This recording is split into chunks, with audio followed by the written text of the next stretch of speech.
Hello everyone, welcome to learning book. Learning book पे आप सभी का स्वागत है। लर्निंग बुक के इस वीडियो में हम 2 दिनों के करंट अफेयर को एक साथ कवर करेंगे, 7 जून के करंट अफेयर को और 8 जून के करंट अफेयर को। पिछले 3 दिनों से रिकॉर्डों से लर्निंग बुक पे करंट अफेयर के वीडियोज़ को अपलोड नहीं किया जा सका था। तो अब क्या है कि आगे आने वाले 3 दिनों तक हम प्रत्येक वीडियो में 2-2 दिनों के करंट अफेयर को एक साथ कवर करेंगे, जिससे आपका जो है एक्स्ट्रा वीडियोज़ का बर्डन आपके ऊपर ना पड़े। और जो साइक्लोन और चक्रवाती तूफान की मैंने आपको एक स्लाइड देने की बात कही थी, वो पूरी तरीके से रेडी है। उसकी रिकॉर्डिंग बाकी है। आज उसकी रिकॉर्डिंग करके आज लेट नाइट या फिर कल मॉर्निंग में आपको उस रिकॉर्डिंग को प्रोवाइड करा दिया जाएगा, जिसमें पूरे विश्व के पिछले 6 महीनों में आए हुए चक्रवाती तूफान और साइक्लोन को कवर किया गया है, उनका नाम क्या है और उन्होंने किस देश को प्रभावित किया।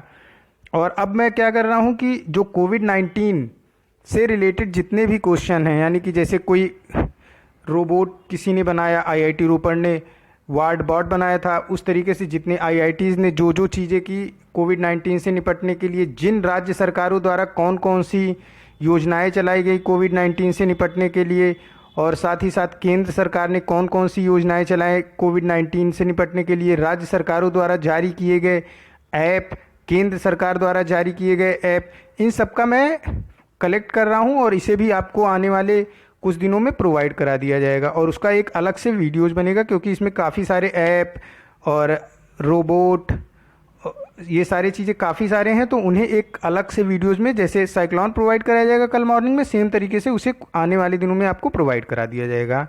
आइए फिर शुरुआत करते हैं आज के अपने पहले प्रश्न के साथ। आज का पहला प्रश्न है, इंटरनेट को मौलिक अधिकार घोषित करने वाला पहला भारतीय राज्य कौन सा है? इंटरनेट को मौलिक अधिकार घोषित करने वाला पहला भारतीय राज्य केरल है। ये मौलिक अधिकार क्या होते हैं? जब हमारा संविधान बनाया जा रहा था, लिखा जा रहा था, तो उसमें कुछ अधिकार ऐसे दिए गए जिसमें समाज के प्रत्येक व्यक्ति को समान रूप से प्राप्त करने की बात कही गई, कि इस अधिकार को समाज का प्रत्येक व्यक्ति जात, लिंग, रंग के आधार पे ऐसा नहीं होगा कि इन अधिकारों से किसी को वंचित किया जा सके। इन्हीं को मौलिक अधिकार कहा गया। ये पहले तो शुरू में 7 मौलिक अधिकार प्रदान किए गए थे जब संविधान लिखा जा रहा था, लेकिन 44वां संशोधन जब संविधान में हुआ, हमारा संविधान लचीला है, उसमें संशोधन किया जा सकता है, जिससे समय के साथ अगर कोई ज़रूरत हो तो उसमें संशोधन किया जा सके, इसलिए संविधान में ये चीज़ें पहले ही लिखी जा चुकी थी। तो संविधान में जो 44वां संशोधन किया गया, उसमें ये कहा गया कि 7 जो मौलिक अधिकार हैं उसको घटा के 6 कर दिया गया। एक मौलिक अधिकार जो संपत्ति का मौलिक अधिकार था, उसे सरकार ने वापस ले लिया। ऐसा क्यों? क्योंकि जैसे गवर्नमेंट को रोड बनानी है तो आपकी संपत्ति क्या, आपका लैंड, आपका खेत, आपकी ज़मीन आपकी संपत्ति है, तो आप उसे गवर्नमेंट को देने से मना कर सकते थे। और अगर डेवलप करना है तो रोडें होनी चाहिए। तो इन्हीं सब कामों के लिए संपत्ति के मौलिक अधिकार को सरकार ने वापस ले लिया, कि सभी के संपत्ति पे सरकार का अधिकार है, सरकार जब चाहे उसे वापस ले सकती है। यानी अभी प्रेजेंट में कुल 6 मौलिक अधिकार, हमारे संविधान में 6 मौलिक अधिकारों की बात की गई है, जिसमें एक समता का अधिकार है, मतलब कि कास्ट, जेंडर और रिलीजन के आधार पर कोई भेदभाव नहीं होगा। स्वतंत्रता का अधिकार है, यानी कि किसी को कहीं भी आने जाने की, अब अपने जीविकोपार्जन के लिए कोई भी व्यवसाय करने की स्वतंत्रता होगी। हाँ, ये है कि ये देश और देश की एकता और अखंडता के खिलाफ ना हो, यानी कि जैसे आप जो वक्त कुछ भी बोलने की जो आज़ादी है, उसमें ये देखा जाता है कि देश की एकता और अखंडता को, कोई भी स्वतंत्रता का आपको जो अधिकार दिया गया, उससे कोई देश की एकता अखंडता का हनन ना हो। शोषण के विरुद्ध अधिकार, जैसे ह्यूमन ट्रैफिकिंग, बाल श्रम, शारीरिक मानसिक शोषण, इन सब के विरुद्ध अधिकार दिया गया है, जो कि मौलिक अधिकार की श्रेणी में शामिल है। धर्म की स्वतंत्रता, कोई भी व्यक्ति कोई भी धर्म अपना सकता है हमारे देश में। संस्कृति और शिक्षा संबंधी अधिकार, ये भी मौलिक अधिकारों में से है। तो क्या हुआ कि ये सब तो केंद्र सरकार द्वारा दिए गए मौलिक अधिकार थे जो पूरे देश में लागू हैं, लेकिन केरल पहला ऐसा राज्य बना जिसने कहा कि मुफ्त इंटरनेट सेवा वो प्रदान करेगा, क्योंकि उसने इंटरनेट को अपने राज्य में, केरल के पूरे राज्य में इंटरनेट को मौलिक अधिकार बना दिया गया। अब क्या है कि इंटरनेट का इस्तेमाल कोई भी व्यक्ति बिना भेदभाव के कर सके, इसके लिए उन्होंने गरीबों तक इंटरनेट को पहुंचाने के लिए, गरीबों के लिए पूरा 2020, यानी कि आगे आने वाले दिसंबर 2020 तक इंटरनेट सेवा को मुफ्त कर दिया है गरीबों के लिए केरल सरकार ने। Internet and mobile association of India ने एक डाटा जारी किया था, जिसमें ये बताया गया था कि जो रूरल इंडिया है यानी कि जो ग्रामीण क्षेत्र का भारत है वहाँ पे 10% ज़्यादा इंटरनेट यूज किया जा रहा है शहरी क्षेत्र यानी कि अर्बन एरिया के भारत से। इंटरनेट इस्तेमाल में इंडिया की सेकेंड रैंक है और चाइना की फर्स्ट है, जबकि यूएसए तीसरे रैंक पे है, अमेरिका तीसरे रैंक पे है इंटरनेट के इस्तेमाल में। और भारत में सबसे अधिक इंटरनेट का इस्तेमाल किया जाता है मुंबई शहर में। नेक्स्ट क्वेश्चन है, भारत के सबसे लंबे एक्सप्रेसवे का नाम बताइए जिसको 2021 तक पूरा करने का लक्ष्य रखा गया है। पूर्वांचल एक्सप्रेसवे भारत का सबसे लंबा एक्सप्रेसवे होगा। इसकी लंबाई है 341 किलोमीटर। इसको बनाने का जो जिम्मा है, इसको बनाने की जिम्मेवारी दी गई है Uttar Pradesh expressway industrial development authority द्वारा ये बनाया जाएगा। UPEIDA Uttar Pradesh expressway industrial development authority. ये शुरुआत होगा लखनऊ से बाराबंकी होते हुए अमेठी, सुल्तानपुर, अयोध्या, अंबेडकर नगर, आजमगढ़, मऊ, गाजीपुर, बनारस और बलिया तक ये कवर करेगा। यानी लखनऊ टू बलिया जाएगा, रास्ते में बाराबंकी, अमेठी, सुल्तानपुर, अयोध्या, अंबेडकर नगर, आजमगढ़, मऊ, गाजीपुर, बनारस होते हुए ये बलिया पहुंचेगा। इसका उद्घाटन प्रधानमंत्री नरेंद्र मोदी द्वारा जुलाई 2018 में किया गया था आजमगढ़ उत्तर प्रदेश से। तो पूरे भारत का सबसे लंबा एक्सप्रेसवे कौन सा है? ये है पूर्वांचल एक्सप्रेसवे। इसकी लंबाई कुल 341 किलोमीटर। नेक्स्ट क्वेश्चन है, रसायन और उर्वरक मंत्रालय के तहत केंद्रीय प्लास्टिक इंजीनियरिंग और प्रौद्योगिकी संस्थान central institute of plastic engineering and technology को हाल ही में पेट्रोकेमिकल इंजीनियरिंग और प्रौद्योगिकी के केंद्रीय संस्थान के रूप में नामित किया गया।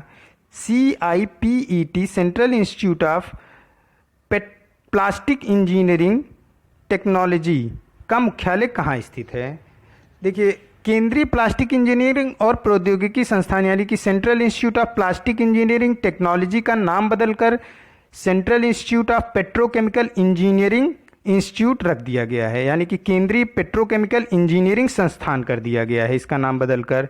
CIPET रसायन और उर्वरक मंत्रालय भारत सरकार के तहत एक प्रमुख संस्थान है। CIPET का जो हेडक्वार्टर है ये चेन्नई तमिलनाडु में स्थित है। तो CIPET का हेडक्वार्टर कहाँ स्थित है? ये तमिलनाडु की राजधानी।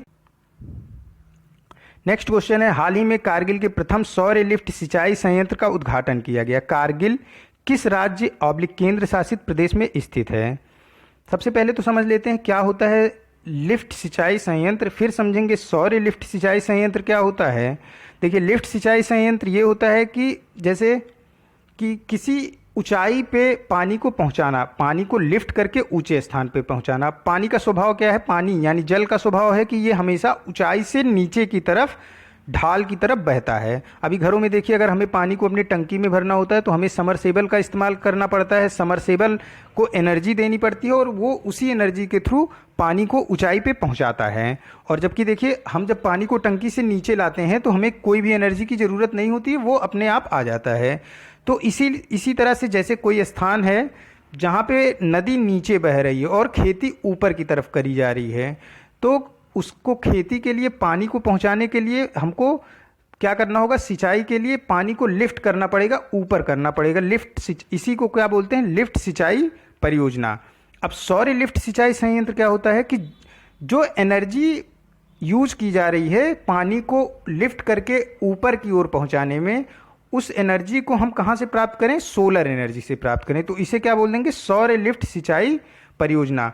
तो क्वेश्चन में है कि कारगिल के प्रथम सौर लिफ्ट सिंचाई संयंत्र का उद्घाटन किया गया, तो कारगिल कहाँ पे स्थित है? यानी कि ये क्वेश्चन तो ये हो गया कि कारगिल में प्रथम जो है सौर लिफ्ट सिंचाई संयंत्र बना। ये अपने आप में महत्वपूर्ण प्रश्न इसलिए हो गया क्योंकि एक तो कारगिल पहाड़ी क्षेत्र है और वहाँ पे जो नदी है वो नीचे की तरफ है और हम खेती थोड़ी ऊपर की ओर करते हैं, तो वहाँ पे पानी पहुँचाने के लिए प्रथम सौर लिफ्ट सिंचाई संयंत्र का उद्घाटन हुआ। तो क्वेश्चन था कारगिल कहाँ पे स्थित है? कारगिल स्थित है लद्दाख में। जब भारत में धारा 370 थी तो उस समय लद्दाख जम्मू कश्मीर का हिस्सा था, लेकिन धारा 370 पिछले वर्ष हटने के बाद लद्दाख और जम्मू कश्मीर दो अलग अलग राज्य बन गए। यूनियन टेरिटरी भारत सरकार की हैं ये। केंद्र शासित प्रदेश है ये हमारे देश भारत का, लद्दाख, उसी में स्थित है कारगिल। और लद्दाख की जो कैपिटल है ये लेह है। अब देखिए और क्या है कि लेकिन ये प्रथम सौर लिफ्ट सिंचाई संयंत्र कारगिल का है, ना कि पूरे भारत का। पूरे भारत का जो सौर लिफ्ट सिंचाई परियोजना है वो है धौलपुर राजस्थान में हुआ था। यानी कि भारत का प्रथम सौर लिफ्ट सिंचाई परियोजना कहाँ पे है, ये है धौलपुर राजस्थान में। और एक क्वेश्चन और है यहाँ पे कि पूरे वर्ल्ड का, पूरी दुनिया का सबसे बड़ा लिफ्ट इरिगेशन प्रोजेक्ट यानी कि लिफ्ट सिंचाई परियोजना कहाँ पे स्थित है। ये भारत के ही तेलंगाना राज्य में स्थित है, जिसका नाम है Kaleshwaram lift irrigation project, Kaleshwaram lift सिंचाई परियोजना। लेकिन ये कालेश्वरम जो सिंचाई परियोजना है, लिफ्ट सिंचाई परियोजना है, ये सौर लिफ्ट सिंचाई परियोजना नहीं है। इसके लिए हम विद्युत का इस्तेमाल करते हैं, ना कि सौर ऊर्जा का इस्तेमाल करते हैं। तो अगर सौर ऊर्जा लिफ्ट सिंचाई परियोजना सबसे पहले भारत में कहाँ आई, ये आई धौलपुर राजस्थान में। भारत का ही नहीं पूरी दुनिया का सबसे बड़ा कालेश्वरम लिफ्ट इरिगेशन प्रोजेक्ट है, जो कि भारत के तेलंगाना राज्य में स्थित है, लेकिन ये सौर ऊर्जा से युक्त नहीं है। और जो क्वेश्चन था हमारा, क्वेश्चन ये था कि कारगिल में प्रथम सौर लिफ्ट सिंचाई संयंत्र का उद्घाटन किया गया। कारगिल किस राज्य केंद्र शासित प्रदेश में स्थित है, तो कारगिल लद्दाख में स्थित है। जब भारत में धारा 370 थी तो कारगिल स्थित था जम्मू कश्मीर से, क्योंकि तब लद्दाख और जम्मू कश्मीर एक ही राज्य हुआ करते थे। लेकिन धारा 370 पिछले वर्ष हमारी केंद्र सरकार ने इसको हटा दिया गया, केंद्र सरकार द्वारा। तो फिर क्या हुआ कि जम्मू कश्मीर अलग राज्य बन गया, केंद्र शासित राज्य जम्मू कश्मीर भी है, लेकिन वो विथ लेजिस्लेटिव है। और जबकि आपका लद्दाख भी केंद्र शासित यूनियन टेरिटरी है हमारे भारत की, लेकिन ये विथआउट लेजिस्लेटिव है। क्या होता है ये, देखिए अगर किसी केंद्र शासित प्रदेश में वहाँ का मुख्यमंत्री है, जैसे दिल्ली भी केंद्र शासित प्रदेश है लेकिन वहाँ पे मुख्यमंत्री है, तो इसे क्या बोलते हैं, यूनियन टेरिटरी विथ लेजिस्लेटिव। अगर वहाँ पे मुख्यमंत्री नहीं है जैसे कि लद्दाख, तो इसे क्या बोलेंगे, यूनियन टेरिटरी विथआउट लेजिस्लेटिव। तो यहाँ पे भारत सरकार का एक प्रतिनिधि यहाँ पे भारत सरकार की तरफ से यहाँ की सरकार को चलाने का काम करता है, जिसे लेफ्टिनेंट्स गवर्नर बोलते हैं। और लेफ्टिनेंट्स गवर्नर लेह में है, मतलब कि लद्दाख की राजधानी लेह में बैठते हैं। और लद्दाख के लेफ्टिनेंट्स गवर्नर हैं राधा कृष्णा माथुर। नेक्स्ट क्वेश्चन है, यूनिसेफ द्वारा जारी मौद्रिक गरीब घरों में बच्चों और कोविड-19 तकनीकी नोट शीर्षक वाले रिपोर्ट के अनुसार और बच्चों को बचाओ 2020 के अंत तक कितने बच्चे गरीबी में फंसेंगे। देखिए यूनिसेफ जो है इसने एक जारी किया रिपोर्ट, किस शीर्षक से, इसका शीर्षक था मौद्रिक गरीब घरों में बच्चों और कोविड-19 तकनीकी नोट, ये शीर्षक का नाम था। इसमें इन्होंने कहा कि 2020 के अंत तक लगभग 672 मिलियन बच्चे गरीबी में फंस जाएंगे, ऐसा इन्होंने अपनी इस रिपोर्ट में बताया।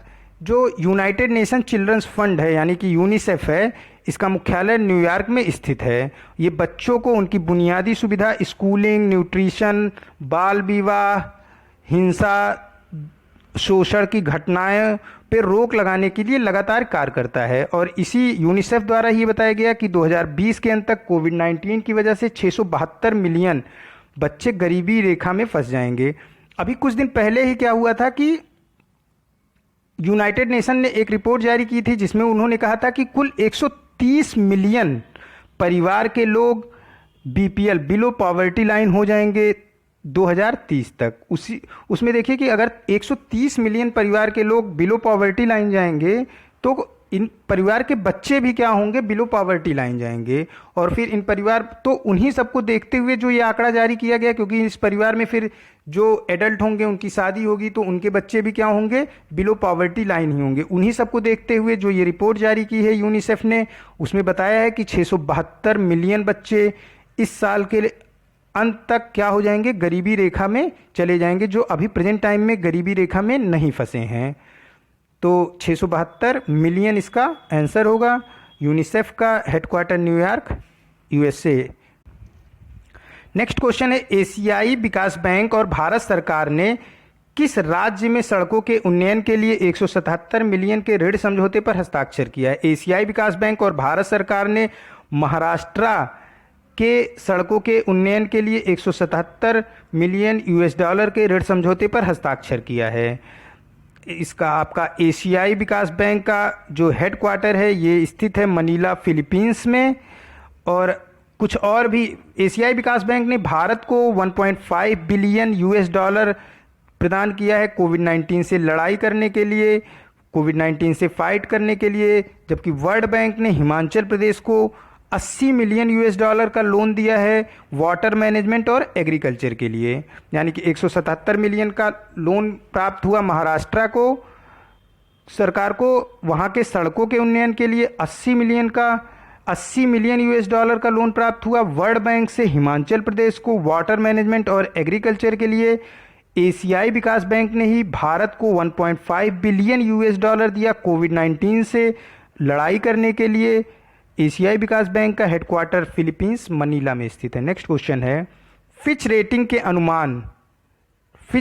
अनुमान के अनुसार वित्त वर्ष 2021 में भारत की जीडीपी दर में संकुचन क्या होगा? फिच ने पहले बताया था कि कोविड-19 से पहले फिच ने बताया था कि भारत की जो जीडीपी होगी वो 5.8% होगी वित्त वर्ष 2021 के लिए। लेकिन कोविड-19 के बाद सारी रेटिंग एजेंसियां जो जीडीपी का अनुमान लगाती हैं वो भारत की जीडीपी को कम करके बता रही हैं। उसी क्रम में फिच ने भी क्या कहा कि इनमें 5% का संकुचन हो जाएगा। यानी पहले इन्होंने कहा था कि 5.8% से भारत की जीडीपी 2021 में बढ़ेगी, लेकिन अगर 5% का संकुचन हो जाएगा तो अब क्या हो गया, भारत की जीडीपी फिच के अनुसार 2021 में 0.8% से बढ़ेगी। विश्व बैंक ने भारत की जीडीपी का जो अनुमान लगाया है 2021 वित्त वर्ष के लिए ये है 1.5 to 2.8। एडीबी एशियाई डेवलपमेंट बैंक ने भारत की जीडीपी को सबसे ज़्यादा बताया है। ये इन्होंने बताया कि भारत की जीडीपी 4% दर से बढ़ेगी 2021 में। गोल्डमैन सैक्स ने भारत की जीडीपी को निगेटिव में बताया है कि भारत की जीडीपी वित्त वर्ष 2021 के लिए -0.5% की दर से बढ़ेगी। इंटरनेशनल मॉनेटरी फंड ने भारत की जीडीपी को बताया है कि ये वित्त वर्ष 2021 में 1.9% की दर से बढ़ेगी। तो संकुचन जो होगा फिच के अनुसार 2021 में भारत की जीडीपी में ये होगा 5% का।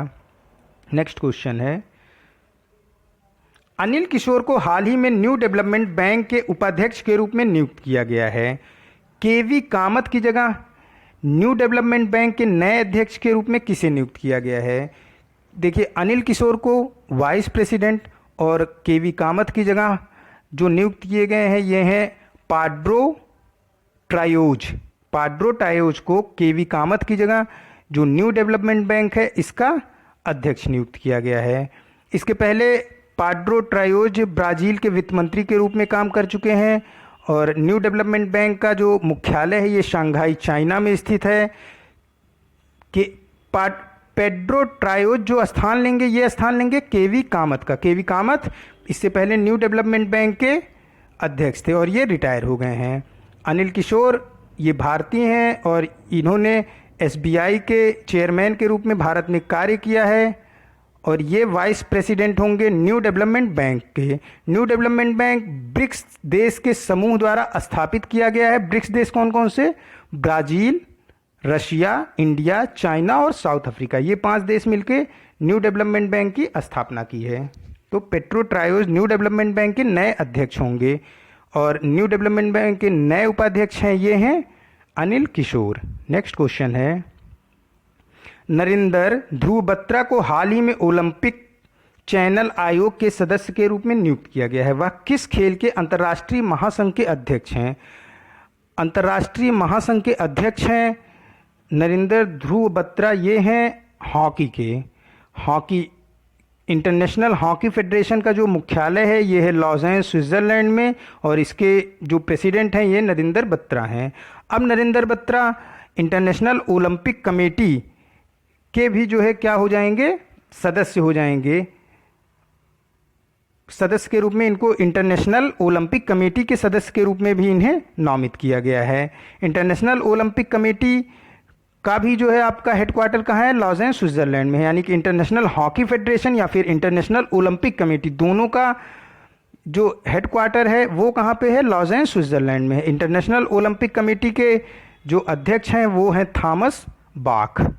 थॉमस बाख इंटरनेशनल ओलंपिक कमेटी के अध्यक्ष हैं। और इंटरनेशनल हॉकी फेडरेशन के अध्यक्ष कौन हैं, ये हैं आपके नरेंद्र ध्रुव बत्रा। अब इनको ये दो दो पदों पे एक साथ कार्य करेंगे, इंटरनेशनल हॉकी फेडरेशन के अध्यक्ष के रूप में तथा इंटरनेशनल ओलंपिक कमेटी के सदस्य के रूप में। नेक्स्ट क्वेश्चन है, हाल ही में दक्षिण और दक्षिण पूर्व एशिया जेपी मॉर्गन के नए अध्यक्ष के रूप में किसे नियुक्त किया गया है। देखिए, जेपी मॉर्गन एंड कॉरपोरेशन ये एक इन्वेस्टमेंट बैंकिंग कंपनी है अमेरिका की।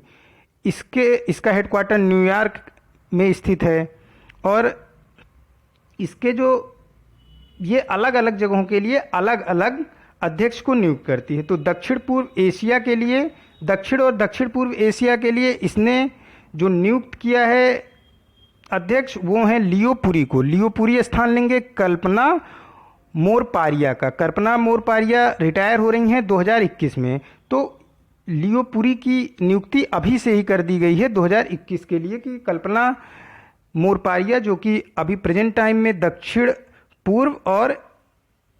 पूर्व एशिया और दक्षिण एशिया के जेपी मॉर्गन के अध्यक्ष हैं, उनकी जगह अब लियो पुरी अध्यक्ष होंगे 2021 से, इनके रिटायर होने के बाद कल्पना मोरपारिया के। नेक्स्ट क्वेश्चन है, मोहित गुप्ता को किस कंपनी के सीईओ और सह संस्थापक के रूप में नियुक्ति हुई है। मोहित गुप्ता की जो नियुक्ति हुई है ये हुई है जोमेटो में। जोमेटो के सीईओ और नए सह संस्थापक यानी कि को फाउंडर होंगे मोहित गुप्ता। जोमेटो के जो फाउंडर हैं ये हैं आपके दीपेंद्र गोयल। दीपेंद्र गोयल जोमेटो के फाउंडर हैं और इन्होंने मोहित गुप्ता को जोमेटो के को फाउंडर के रूप में और सीईओ के रूप में नियुक्ति दी है। नेक्स्ट क्वेश्चन है, आईएएफ इंडियन एयरफोर्स ने हाल ही में LCA तेजस MK1 से लैस अपने दूसरे स्क्वाड्रन नंबर 18 फ्लाइट बुलेट का परिचालन किया। उस एजेंसी का नाम बताइए जिसने स्क्वाड्रन डिज़ाइन किया है। स्क्वाड्रन को डिज़ाइन किया था विमान विकास एजेंसी ने। विमान विकास एजेंसी ये DRDO की सहायक कंपनी है। और इसका निर्माण किसने किया था, इसका निर्माण किया था हिंदुस्तान एरोनॉटिकल लिमिटेड ने, जो कि बेंगलोर में स्थित है। LCA क्या है, LCA मीन्स कि ये लाइट कॉम्बैट एयरक्राफ्ट है, बहुत ही हल्का एयरक्राफ्ट होता है। तो LCA तेजस MK1 का जो निर्माण किया है उसे किया है HAL बेंगलुरु ने। इसको जो डिजाइन किया है विमान विकास एजेंसी ने। विमान विकास एजेंसी ये DRDO की सहायक कंपनी है। हमारे चीफ ऑफ एयर स्टाफ हैं राकेश कुमार भदौरिया और भारत के पहले chief of defence staff general Bipin Rawat हैं। जनरल बिपिन रावत भारत के पहले चीफ ऑफ डिफेंस स्टाफ हैं, मतलब कि अभी तक भारत में चीफ ऑफ डिफेंस स्टाफ यानी कि ये तीनों सेनाओं के चीफ होंगे। पहले भारत में तीनों सेनाओं के अलग अलग चीफ होते थे और तीनों सेनाओं के जो प्रेसिडेंट होते थे वो उनको ये सारे चीफ रिपोर्टिंग करते थे। अब क्या है कि जनरल बिपिन रावत को तीनों सेनाओं के चीफ रिपोर्ट करेंगे और जनरल बिपिन रावत हमारे प्रेसिडेंट को रिपोर्ट करेंगे। और भारत ने MI-17 कमोव खरीदा है रशिया से। रोमियो अपाचे इसको खरीदा है USA से। और रफेल जेट को भारत ने खरीदा है फ्रांस से। फ्रांस की कंपनी है डसॉल्ट, उसने रफेल जेट को भारत के लिए बनाया है। मैं फिर से रिपीट कर दूं, कमोव और MI-17 को खरीदा है भारत ने रशिया से। रोमियो और अपाचे हेलीकॉप्टर खरीदा है USA यानी कि अमेरिका से। और रफेल जेट को खरीदा है फ्रांस की कंपनी डसॉल्ट से। नेक्स्ट क्वेश्चन है, इसरो ने हाल ही में किसकी मिट्टी के निर्माण विधि के लिए पेटेंट प्राप्त किया है। इसरो ने हाल ही में चंद्रमा की मिट्टी के निर्माण विधि के लिए पेटेंट प्राप्त कर लिया है। अब ये क्या है, देखिए समझिए कि चंद्रयान 2 के लिए जो था हमारा विक्रम लैंडर और प्रज्ञान रोवर ये क्रैश कर गया था जब हम चंद्रयान 2 की टेस्टिंग कर रहे थे।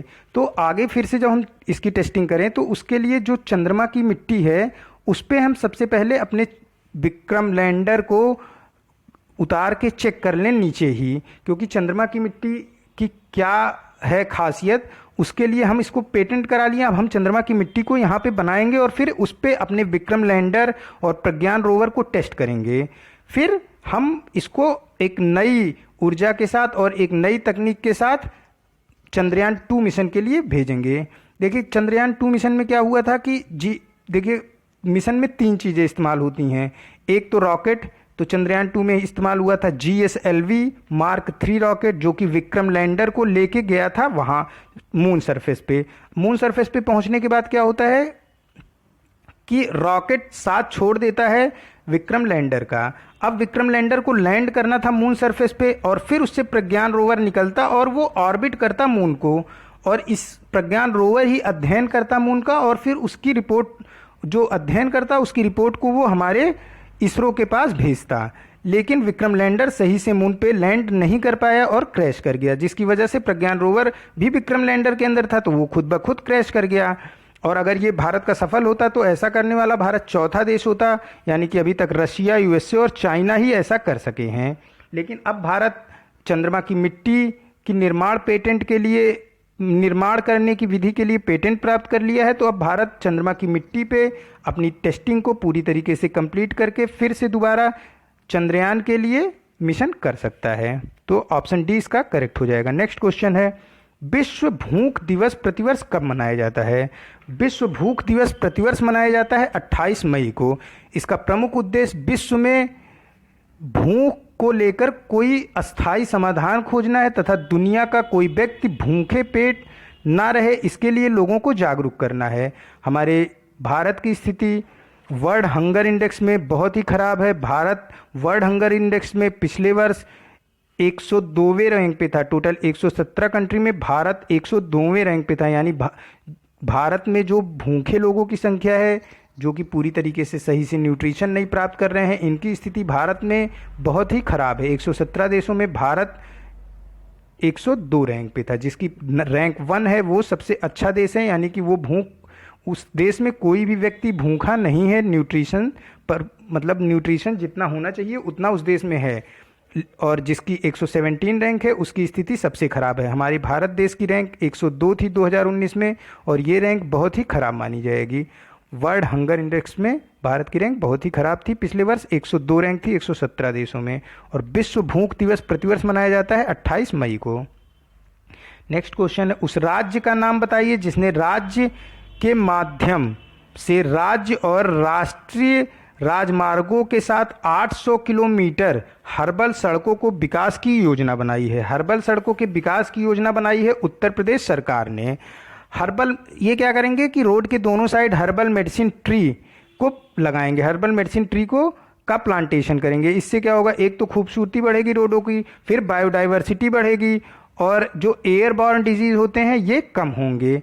ये काम करेगा उत्तर प्रदेश का पब्लिक वर्क डिपार्टमेंट, यानी कि PWD। हमारे उत्तर प्रदेश के PWD के मिनिस्टर हैं केशव प्रसाद मौर्य। उत्तर प्रदेश में ही हाल ही में देश का सबसे लंबा एक्सप्रेस वे भी बन रहा है, जिसका नाम है पूर्वांचल एक्सप्रेस वे। तो 2 क्वेश्चन उत्तर प्रदेश के सड़क से, रोड से है। एक तो पूरे देश का सबसे लंबा एक्सप्रेस वे बन रहा है पूर्वांचल एक्सप्रेस वे, जो कि उत्तर प्रदेश में स्थित है। दूसरा, जो उत्तर प्रदेश ऐसा राज्य है जो 800 किलोमीटर हर्बल सड़कों को विकसित करेगा PWD के माध्यम से, पब्लिक वर्क डिपार्टमेंट के माध्यम से। पब्लिक वर्क डिपार्टमेंट के मंत्री हैं हमारे केशव प्रसाद मौर्य।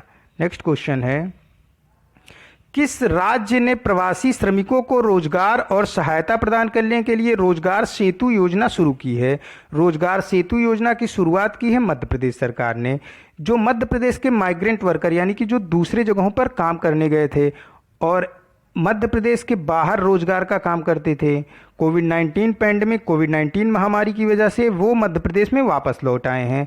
तो अब उन्हें मध्य प्रदेश सरकार ऐसी योजना बना रहा है कि उन्हें मध्य प्रदेश में ही रोजगार प्रदान किया जाए। इसी उद्देश्य से मध्य प्रदेश सरकार ने रोजगार सेतु योजना की शुरुआत की है। उत्तर प्रदेश सरकार ने भी माइग्रेंट मजदूरों के लिए कमीशन फॉर माइग्रेंट लेबर की स्थापना कर दी है। इसके अंतर्गत जो भी माइग्रेंट लेबर हैं इनका जीवन बीमा किया जाएगा, साथ ही साथ इनके बच्चों को मुफ्त शिक्षा प्रदान करी जाएगी उत्तर प्रदेश सरकार द्वारा, और इनके रोजगार की व्यवस्था सरकार उत्तर प्रदेश में ही करेगी। इसीलिए उत्तर प्रदेश सरकार ने कमीशन फॉर माइग्रेंट लेबर की स्थापना की है। मध्य प्रदेश सरकार ने रोजगार सेतु योजना चलाई जिससे कि माइग्रेंट वर्कर को रोजगार मिले, और उत्तर प्रदेश सरकार ने कमीशन फॉर माइग्रेंट लेबर बनाए जिससे कि रोजगार के साथ ही साथ इनके बच्चों को शिक्षा दी जाए, साथ ही साथ इनका जीवन बीमा भी कराया जा सके।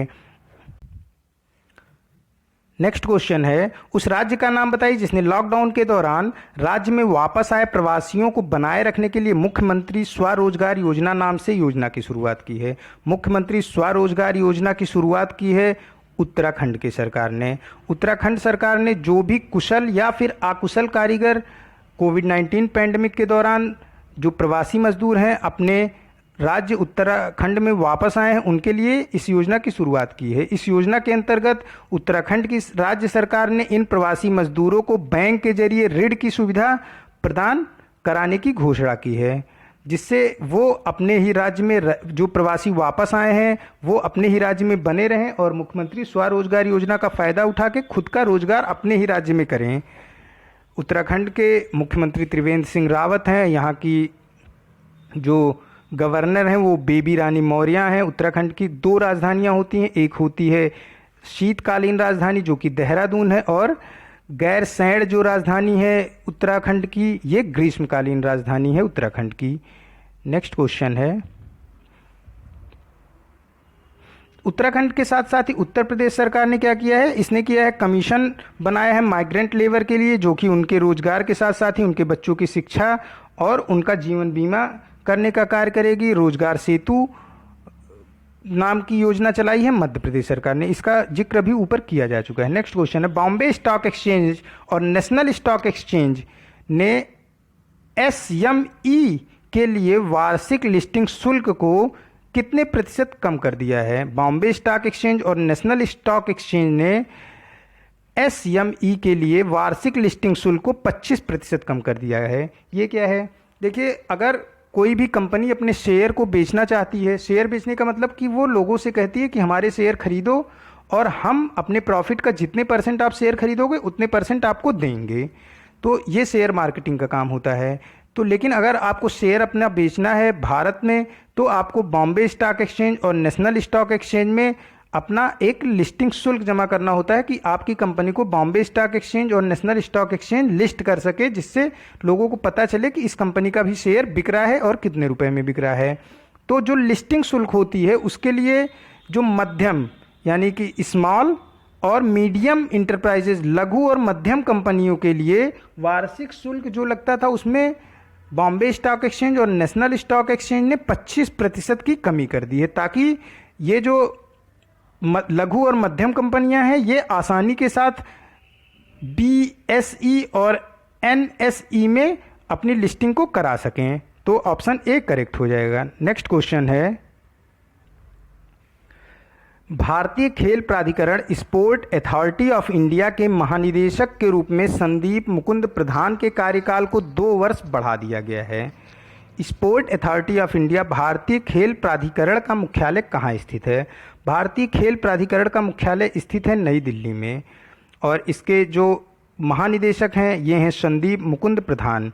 ये रिटायर हो रहे थे मई 2020 में, लेकिन इनके कार्यकाल को 2 वर्ष के लिए बढ़ा दिया गया है। यानी कि स्पोर्ट अथॉरिटी ऑफ इंडिया के जो संदीप मुकुंद प्रधान महानिदेशक हैं ये आगे आने वाले 2 सालों के तक के लिए यानी कि मई 2022 तक के लिए भारतीय खेल प्राधिकरण स्पोर्ट अथॉरिटी ऑफ इंडिया के महानिदेशक बने रहेंगे। नेक्स्ट क्वेश्चन है, किस संगठन ने हाल ही में 2749 खेलो इंडिया एथलीटों के खातों में जेब भत्ते के रूप में 30,000 रुपये जमा किए। देखिए जो खेलो इंडिया खेल होता है भारत में प्रत्येक वर्ष, इसमें जो भी खिलाड़ी खेलता है इनको प्रत्येक 3 महीने के लिए 30,000 रुपये दिया जाता है केंद्र सरकार के द्वारा जेब भत्ते के रूप में, ताकि ये अपने जो इनका खर्चा होता है ये स्वयं प्राप्त कर सकें सरकार द्वारा और अपने खेल को और सुधारें, जिससे आगे आने वाले समय में ये खेलो इंडिया के साथ ही साथ अपने देश भारतवर्ष का नाम अंतर्राष्ट्रीय स्तर पर ऊंचा कर सके। इसी के लिए प्रत्येक 3 महीने के लिए 30,000 रुपये की पूरे साल में 4 किस्तें दी जाती हैं। तो अभी sport authority of India, Bharat सरकार स्पोर्ट अथॉरिटी ऑफ इंडिया के जरिए ये 30,000 रुपये इन खेलो इंडिया एथलीटों के खातों में पहुंचाता है। तो अभी हाल में ही 2,749 खेलो इंडिया एथलीट जो कि खेलो इंडिया खेल को खेल चुके हैं, उनके लिए 30,000 की जो प्रथम जो ये किस्त है, इसको प्रति महीने के हिसाब से 3 महीने के लिए जारी करता है। तो ये किस्त इसने जारी की है। पहले 3 महीने की किस्त जनवरी, फरवरी, मार्च के लिए हुई थी, फिर अप्रैल, मई और जून की किस्त को मई में जारी किया गया। कोविड-19 की वजह से ये किस्त 1 महीने लेट दी गई खेलो इंडिया एथलीटों को और उनके खातों में 30,000 रुपये पहुँचा दिए गए। नेक्स्ट क्वेश्चन है, इसको पहुँचाया गया भारतीय खेल प्राधिकरण स्पोर्ट अथॉरिटी ऑफ इंडिया के द्वारा। स्पोर्ट अथॉरिटी ऑफ इंडिया के जो आपके महानिदेशक हैं वो हैं संदीप मुकुंद प्रधान और स्पोर्ट अथॉरिटी ऑफ इंडिया का मुख्यालय है नई दिल्ली में। नेक्स्ट क्वेश्चन है, वित्तीय स्थिरता और विकास परिषद finance stability development corporation finance stability and development council की 22वीं बैठक हाल ही में वीडियो कॉन्फ्रेंसिंग के माध्यम से आयोजित की गई। Finance stability and development council की प्रमुख कौन हैं? Finance stability and development council वित्तीय स्थिरता और विकास परिषद की जो भी प्रमुख होता है वो भारत का वित्त मंत्री होता है। तत्कालिक वित्त मंत्री ही वित्तीय स्थिरता और विकास परिषद का प्रमुख होता है। हमारी प्रेजेंट टाइम की जो वित्त मंत्री हैं ये हैं निर्मला सीतारमन। तो ऑप्शन सी करेक्ट हो जाएगा कि finance stability and development council की प्रमुख हैं निर्मला सीतारमन, यानी कि हमारे देश की वित्त मंत्री। ये तत्कालिक वित्त मंत्री जो भी जिस समय किसी समय जो भी वित्त मंत्री होता है वो अपने आप ही वित्तीय स्थिरता और विकास परिषद का प्रमुख हो जाता है। तो ऑप्शन सी इसका करेक्ट हो जाएगा। नेक्स्ट क्वेश्चन है, आर्टिफिशियल इंटेलिजेंस आधारित चैट बॉट का नाम बताइए जिसे हाल ही में कोरोवर प्राइवेट लिमिटेड द्वारा विकसित किया गया, भारत के राष्ट्रीय भुगतान निगम द्वारा लॉन्च किया गया था। देखिए समझिए, भारत का जो राष्ट्रीय भुगतान निगम है यानी कि national payment corporation of India NPCI जो है भारत का, ये जिम्मेवार होता है किसके लिए? जो भारत में फास्टैग है, जो भारत का रुपए कार्ड है, जो भारत का यूनिफाइड पेमेंट इंटरफेस यानी कि UPI है, जो भारत का RTGS किया जाता है, राइट टाइम ग्रॉस सेटलमेंट होता है, जो कि मतलब RTGS एक पैसे को एक स्थान से दूसरे स्थान भेजने की युक्ति है जिसमें तुरंत ही पैसा चला जाता है। और इसकी मिनिमम लिमिट क्या होती है? इसकी मिनिमम लिमिट होती है 2 लाख। 2 लाख रुपए से कम RTGS आप नहीं कर सकते हो। तो NPCI इन सबको प्रॉपर तरीके से मैनेज करता है। फास्टैग, रुपए, UPI और RTGS को प्रॉपर तरीके से मैनेज करने के लिए भारत सरकार ने एक निगम की स्थापना की है national payment corporation of India के रूप में NPCI। इसको इम्प्रूव करने के लिए NPCI ने जो इनका फास्टैग, रुपए, UPI, RTGS इसको इम्प्रूव करने के लिए आर्टिफिशियल इंटेलिजेंस आधारित एक चैटबॉट लॉन्च किया जिसका नाम है पाई को लॉन्च किया। अब पाई को बनाया किसने? पाई को बनाया कोरोवर प्राइवेट लिमिटेड ने। कोरोवर प्राइवेट लिमिटेड ये एक क्या है? स्टार्टअप है। स्टार्टअप मीन्स कि अभी बहुत ही जल्दी शुरू की गई कंपनी है और ये बंगलौर में स्थित है। इसके फाउंडर CEO कौन है? अंकुश सभरवाल इसके फाउंडर और CEO हैं।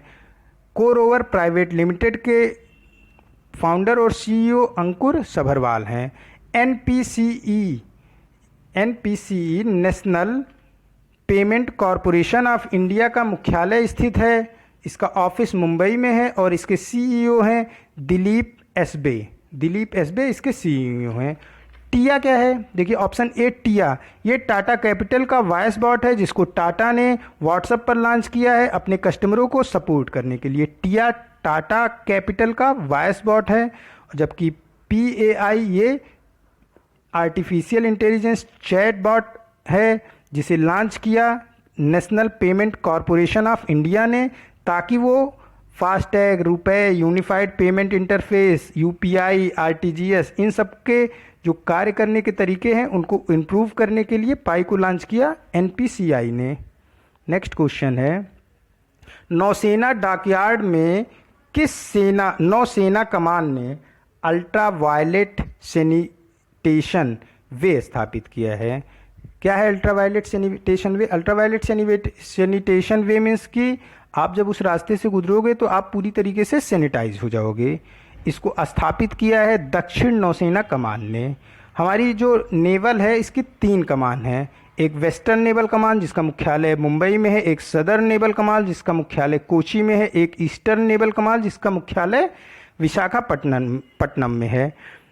नेवल डॉकयार्ड पर जाने से पहले सभी नेवल स्टाफ अपने कवरऑल्स, टूल्स, जो उनके पास पर्स है, जो उनकी गजेट्स हैं, उनके मास्क, उनके टेलीफोन, उनके क्लॉथ को सैनिटाइज करने के लिए अल्ट्रावायलेट सैनिटेशन वे की स्थापना की। इससे कोविड-19 को स्प्रेड होने से रोका जा सकता है। इसको किसने किया? अल्ट्रावायलेट सैनिटेशन वे की स्थापना को दक्षिणी नौसेना कमान ने। यानी कि ऑप्शन बी इसका करेक्ट होगा। हमारे डिफेंस मिनिस्टर राजनाथ सिंह हैं। हमारे चीफ ऑफ नेवल स्टाफ कौन है? ये हैं admiral Karambir Singh. Next question है 28 मई 2020 को किस विश्व स्वास्थ्य संगठन ने मेंस्ट्रुअल हाइजीनिक डे दिवस से पहले #रेड डॉट चैलेंज 1 सप्ताह तक चलाने वाला अभियान शुरू किया था? #रेड डॉट चैलेंज को शुरू किया था यूनिसेफ ने, यूनाइटेड नेशन चिल्ड्रंस फंड द्वारा। क्या है देखिए कि वर्ल्ड मेंस्ट्रुअल हाइजीनिक डे प्रत्येक वर्ष 28 मई को मनाया जाता है। इसमें फीमेल को क्या होता है कि इसमें फीमेल को जो होती हैं फीमेल, इनको सामान्यतः प्रत्येक महीने के 28वें दिन से 5 दिनों का पीरियड या फिर मेंस्ट्रुअल साइकिल आती है जिसमें महिलाओं के ब्लड का लॉस होता है। इसी के प्रति लोगों के मन में जागरूकता फैलाने और जो भी भ्रांतियां हैं उसे दूर करने के लिए और महिलाओं को अपने इन दिनों में यानी कि अपने पीरियड के दौरान हाइजीनिक आदतों को अपनाने के लिए प्रमोट करने के उद्देश्य से प्रत्येक वर्ष पूरा विश्व 28 मई को वर्ल्ड मेंस्ट्रुअल हाइजीनिक डे मनाता है। और इस वर्ष क्या हुआ कि इससे पहले जो यूनिसेफ है इसने मनाया #रेड डॉट चैलेंज का 1 सप्ताह मनाया। इसके थ्रू भी लोगों को जागरूक किया गया कि महिलाएं कैसे खुद को अपने पीरियड के दौरान अपनी हाइजीनिक आदतों को अपना के कई सारे संक्रामक बीमारियों से खुद को बचा सकती हैं।